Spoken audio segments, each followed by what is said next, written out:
बहुत पुराने वक्त की बात है, जहां एक गरीब किसान रहता था जिसका नाम साबिर था। साबिर एक सादा से झोंपड़े में जिंदगी गुजारता था। उसके पास पूरे गांव की सबसे छोटी खेती थी, पत्थरों से भरी हुई ऐसी जमीन जो उसकी मेहनत और पसीने के बावजूद शायद ही इतनी पैदावार देती कि वो अपना पेट भर सके। साबिर तन्हा रहता था। उसकी बीवी बहुत पहले मर चुकी थी और कोई औलाद भी न थी। उसकी वाहद रिफाकत वो परिंदे थे जिनके साथ वो अपना खशक टुकड़ा रोटी भी बांट लेता था। उसका दिल शुक्रगुजार और मुतमईन था। शिकायत करना उसने कभी सीखा ही नहीं था।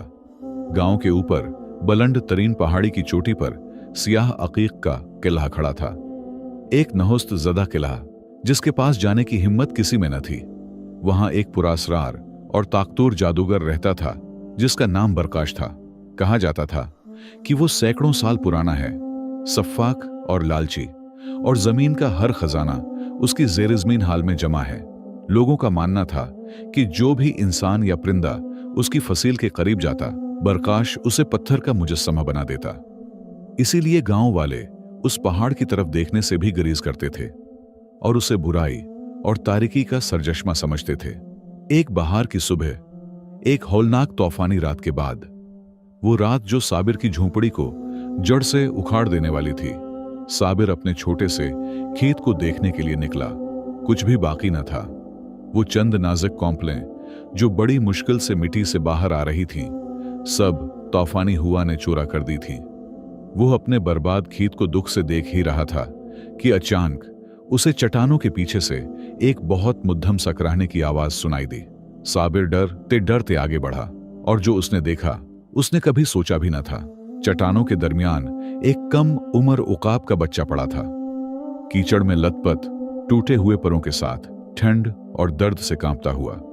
लगता था तूफान ने उसे उसके बुलंद आशियाने से नीचे पटक दिया था। साबिर ठिठक गया।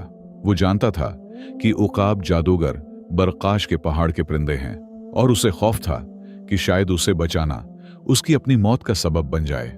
मगर उसका नर्म दिल उसे बेआसरा मखलूक को यूं मरने के लिए छोड़ने नहीं दे सकता था।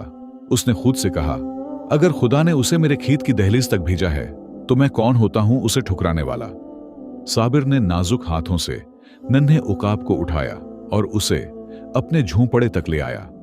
वहां उसने उसका जिस्म साफ किया। साबिर ने उकाब के परों को साफ करने के बाद उसके टूटे हुए बाजू पर 2 लकड़ी की पतली टहनियों और फटे पुराने कपड़े से एक छोटी सी पट्टी बांधी। उस गरीब आदमी के पास देने को कुछ ज्यादा न था, लेकिन फिर भी वो अपने नन्हे उकाब के साथ अपना खाना बांटता। वो दरिया से जो चंद मछलियां पकड़ता, उनमें से बेहतरीन टुकड़ा जिराह को देता और अपनी आखिरी बची हुई रकम से उसके लिए दूध खरीदता, अक्सर अपनी भूख मारकर, ताकि उस छोटे से भूखे मुना को खाना मिल सके। साबिर ने उस उकाब का नाम जिराह रखा। हफ्ते गुजरे और जिराह सेहतयाब होने लगा। वो कमजोर, कांपते हुए पर का छोटा सा गुच्छा अब हैरत अंगेज तेजी से एक शानदार नौजवान उकाब में बदल रहा था। उसका पर चमकदार, आंखें खंजरों की तरह तेज और पंजे मजबूत और ताकतवर। जो बाजू पहले टूटा हुआ था, वो अब पहले से भी ज्यादा मजबूत हो चुका था। साबिर और जिराह के दरमियान एक ऐसा रिश्ता कायम हो गया जो लफ्जों में बयान नहीं हो सकता। जिराह सिर्फ एक परिंदा नहीं था, बल्कि वो दोस्त, बल्कि वो बेटा बन चुका था जो किस्मत ने साबिर को कभी नहीं दिया था। जिराह साबिर के साथ खेत में जाता, उसकी गैर मौजूदगी में झोंपड़ी की हिफाजत करता और उन कौवों को भगाता जो थोड़ी सी बची हुई बीजों को चरा लिया करते थे। और फिर जब जिराह मुकम्मल तौर पर जवान और मजबूत हो गया, असल लम्हा आ पहुंचा। उकाब एक ऊंची चट्टान पर खड़ा हुआ। उसने पहाड़ों की संगलाख चोटियों की तरफ देखा, अपने असल घर की तरफ। फिर उसने साबिर को देखा जो उसे नम आंखों से घूर रहा था। साबिर जान गया कि जुदाई की घड़ी आ चुकी है, क्योंकि उकाब मिट्टी की झोंपड़ियों के लिए नहीं, बल्कि आसमानों के लिए पैदा होते हैं। साबिर आंखों में आंसू लिए बोला, जा मेरे जिराह, जा वहां जहां तेरा मकाम है तो आजाद है। तूने मेरे साथ वो किया है जो इंसान भी न करते। मैं कभी नहीं भूलूंगा। जिराह ने उसे गहरी, मानीखीज नजर से देखा। फिर उसने एक ऐसी चीख मारी कि पूरी वादी गूंज उठी। उसने अपने अजीम परों को खोला और आसमान की तरफ बुलंद हो गया, लेकिन वो कहीं दूर न गया। वो सीधा पहाड़ की चोटी की तरफ उड़ने लगा, सियाह अकीक के किले की तरफ। साबिर ने उसे बादलों में गायब होते देखा और उसका दिल दहल गया। उसे लगा कि यही इंजाम था, कि जिराह भी बरकाश के जादू का शिकार हो गया होगा और पत्थर का मुजस्समा बन चुका होगा। पूरी एक दिन साबिर अपनी झोंपड़ी के सामने बैठा रहा, न खाया न पिया, बस पहाड़ की चोटी को तके गया। और जब सूरज डूबने ही वाला था, अचानक उसने परों की एक आवाज सुनी, ऐसी आवाज जैसे बादल फट रहे हों। जिराह बादलों के बीच से एक तीर की तरह निकला, नीचे उतरे और साबिर के सामने शान से खड़ा हो गया। साबिर खुशी से खुल उठा, लेकिन फौरन ही उसने कुछ अजीब देखा। एकाब की चोंच में कोई चीज चमक रही थी। वो करीब गया और जिराह ने वो चीज उसके कदमों में छोड़ दी। वो एक खालिस सोने का बड़ा चमकता हुआ सिक्का था। इस पर एक अजीब मुहर बनी थी, एक खोपड़ी, और उसके अंदर एक जादूगर की आंख। साबिर साकित हो गया। वो फौरन समझ गया कि ये सिक्का कहां से आया है। ये सिक्का, साबिर कांपती हुई आवाज में बोला, ये तो साहिर बरकाश के खजाने का है।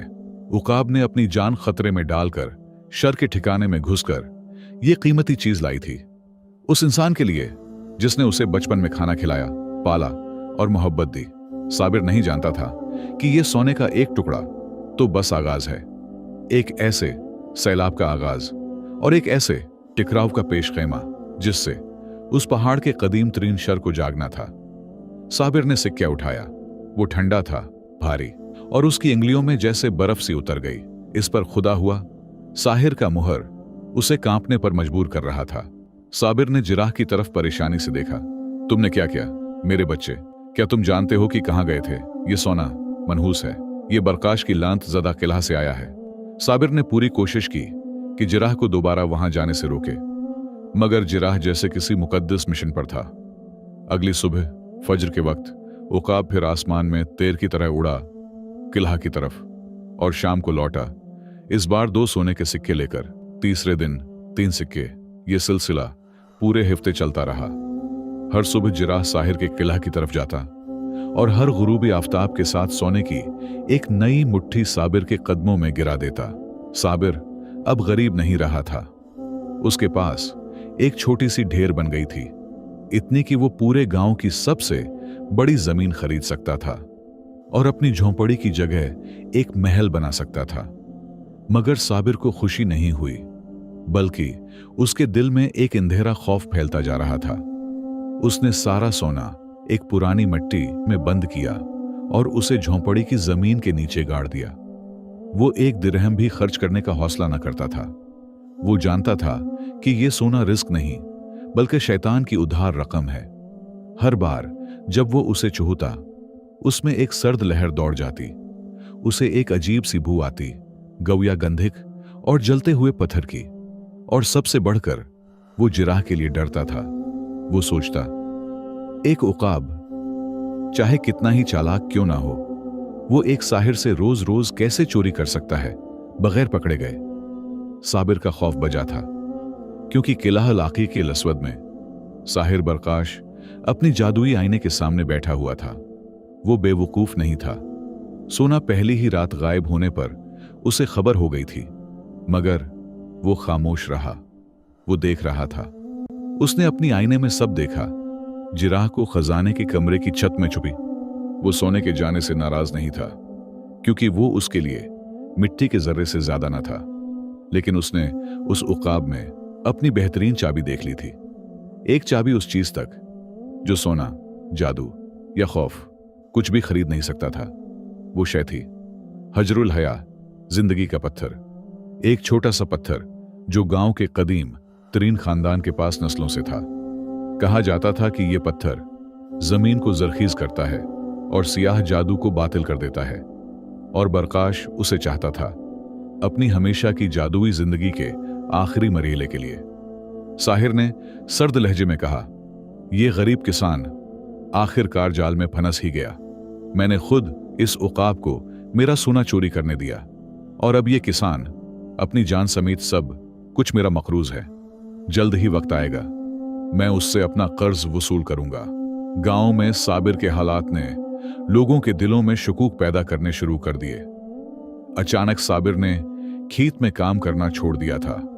वो सारा दिन अपनी झोंपड़ी के सामने बैठा पहाड़ की चोटी को घूरता रहता और गांव वालों ने देखा कि उसका अजीब सा उकाब हर दिन किलाते साहिर की तरफ जाता और शाम को लौट आता। सरगोशियां फैलने लगे। एक फकीर किसान अचानक काम क्यों छोड़ दे? ये उकाब हर रोज साहिर के ठिकाने पर क्यों जाता है? जरूर कोई खतरनाक राज है। गांव के आकिल उम्दा, जो दानशमंद भी था मगर बहुत महतात, साबिर के पास आया और बोला, ऐ साबिर, हम देख रहे हैं क्या हो रहा है। तुम्हारा उकाब हर रोज पहाड़ जाता है और अगरचा तुमने दौलत जाहिर नहीं की, हम महसूस करते हैं कि तुम्हारे घर में कोई खतरनाक राज छिपा है। खबरदार रहो साबिर, साहिर के कुले से आने वाला सोना तबाही के सिवा कुछ नहीं लाता। साबिर के दिल में शर्मिंदगी और खौफ भर गया। उस रात जब जराह हसब आदत अपनी चोंच में जवाहिरात की एक छोटी थैली लिए वापस आया, साबिर ने उसे तेजी से अपनी बाहों में थामा। बस करो जिराह, बस अब वहां मत जाना। मुझे ये सोना नहीं चाहिए, मुझे तुम चाहिए हो मेरे दोस्त। वो लोग शक करने लगे हैं और साहिर अब जरूर जान चुका होगा। तुम मुझे खोना मत। मगर जिराह ने इंसानों का खौफ नहीं समझा। वो तो बस कर्ज मोहब्बत चुका रहा था। साबिर ने उसकी जान बचाई थी, अब वो उसका बदला लौटा रहा था। अगली सुबह वही हुआ जिससे साबिर डरता था। जिराह हमेशा की तरह आसमान में उड़ा किला की तरफ, मगर गुरूबी आफताब तक भी ना लौटा। साबिर ने सारी शाम इंतजार किया। रात के अंधेरे गहरे होते गए और उसका दिल सिमटता गया। आधी रात बीत गई और जिराह न आया। अब साबिर को यकीन हो गया, तबाही आ पहुंची है। साहिर ने जिराह को पकड़ ही लिया था। उस रात साबिर की आंख न लगी। झोंपड़ी का सुन्नाटा चीख रहा था और खाली बैठक जिराह की गैर मौजूदगी को पुकार रही थी। इस सादा दिल किसान पर अब हकीकत खुल चुकी थी। साहिर से खौफ और चीज है, मगर अपने वाहिद अजीज को खूना कुछ और ही दर्द है। जिराह ने उसकी तन्हाई से उसे बचाया था। अब साबिर की बारी थी कि वो उसे मौत से बचाए। फज्र की पहली रोशनी के साथ साबिर ने फैसला कर लिया। अब उसके पास खोने को कुछ नहीं था सिवाय अपने दोस्त के। उसने वो मिट्टी का मर्तबान निकाला जिसमें साहिर का सोना था, उसे एक थैली में रखा, अपनी लाठी थामी और पहली बार पहाड़ी रमादी की तरफ कदम बढ़ाया।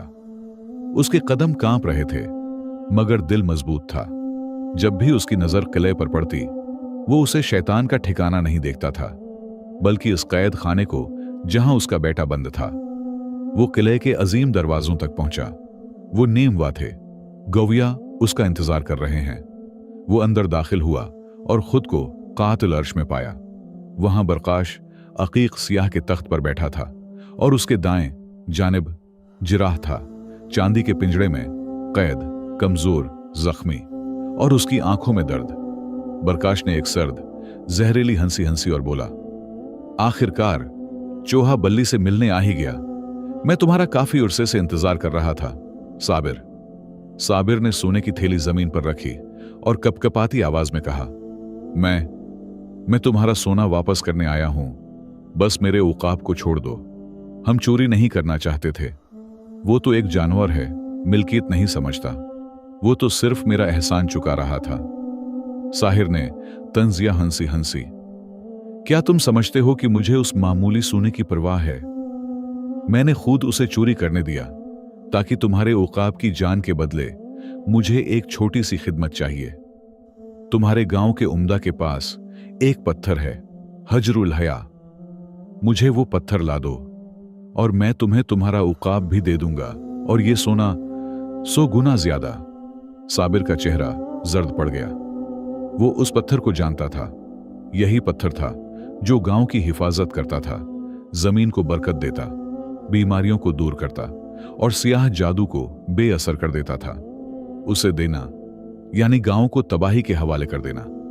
साबिर बेबसी के गहरे गड्ढे में जा गिरा।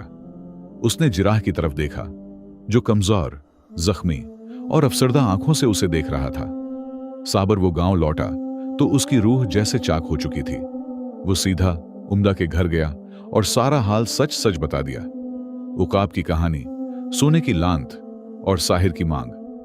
वो तौक़ा कर रहा था कि उम्दा उसे डांटेगा या कैद में डाल देगा, मगर बूढ़ा उम्दा गहरी नजर से उसे देखता रहा। फिर नर्म आवाज में बोला, साबिर, तुमने गलती की है बेशक, लेकिन तुम्हारा दिल इस सोने से आलूदा नहीं हुआ। यही असल बात है। साहिर उस पत्थर की चाहत इसीलिए रखता है कि वो जानता है हजरुल हया सिर्फ साफ हाथों में काम करता है और वो उसे अपनी सियाही से आलूदा करना चाहता है।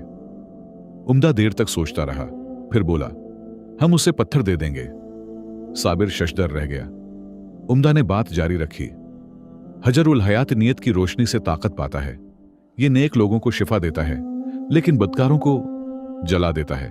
बरकाश का दिल अपने किले की तरह स्याह है। पत्थर ले जाओ साबिर, उसे दो और अल्लाह पर भरोसा रखो। उम्दा ने उसे पत्थर दिया, एक नन्हा सफेद गर्म चमकता हुआ पत्थर। साबिर वापस किले पहुंचा। दिल धड़क रहा था जैसे सीना तोड़ देगा।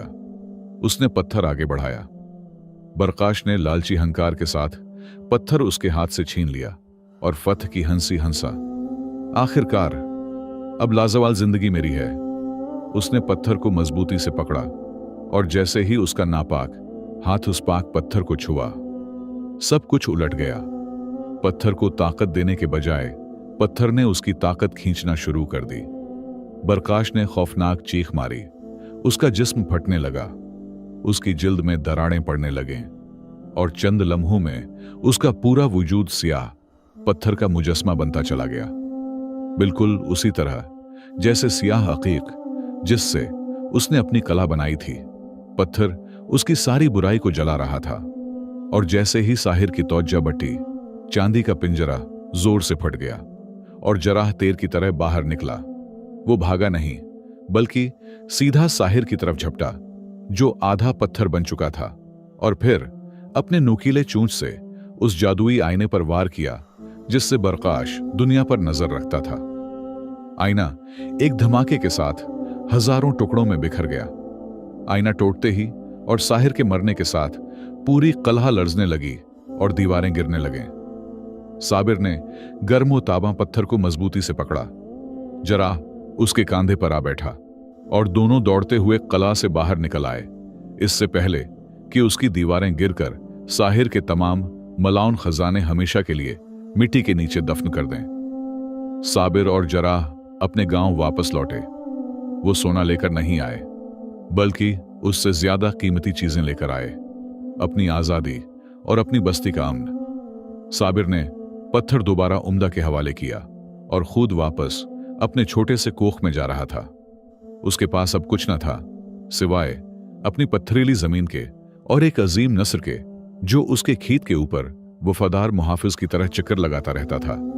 यूं साबिर ने अपनी बाकी जिंदगी माली तौर पर गरीब होकर गुजारी, मगर दिल के एतबार से वो सबसे अमीर शख्स था, क्योंकि उसे जराह से यह सबक मिला था। असल खजाना वो नहीं जो तुम तारीकी के किलाओं से चरा लाओ, बल्कि वो है जिसे तुम मोहब्बत और रहमत से पालते हो, चाहे वो मिट्टी का एक छोटा सा कोख ही क्यों ना हो। यहां हमारी कहानी खत्म होती है। उम्मीद है कि यह हिकायत आपको पसंद आई होगी। अपनी कीमती राय और हमायत का इजहार चैनल को सब्सक्राइब करने और वीडियो को पसंद करने के जरिए करें।